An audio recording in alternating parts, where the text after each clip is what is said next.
सोलापुरात महावॉकेथॉनला 5,000 नागरिकांचा उत्स्फूर्त प्रतिसाद. जलसंधारण सप्ताहाच्या समारोपानिमित्त होम मैदान येथे आयोजित महावॉकेथॉन वॉक फॉर वॉटरमध्ये तब्बल 5,115 नागरिकांनी सहभाग नोंदवत पाणी आणि माती संवर्धनाचा संदेश दिला. जिल्हाधिकारी एस कार्तिकेयन यांच्या हस्ते हिरवा झेंडा दाखवून महावॉकेथॉनला सुरुवात झाली. यावेळी नागरिकांनी जलसंधारणाची सामूहिक शपथ घेतली.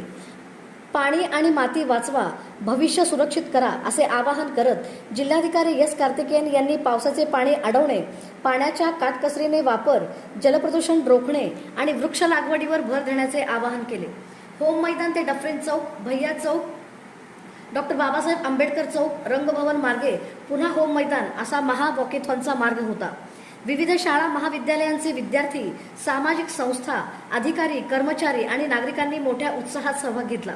विशेष म्हणजे 2 वर्षाचा सुदर्शन वाघमारे आणि 6 वर्षाची अवनी घोडके या चिमुकल्यांनीही महावॉकेथॉनमध्ये सहभाग घेतला.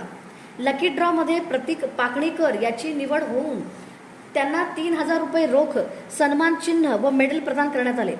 आजची पाणी मातीची बचत म्हणजे उद्याच्या सुरक्षित भविष्याची हमी असा प्रभावी संदेश देत सोलापूरकरांनी जलसंवर्धनासाठी एक पाऊल पुढे टाकले.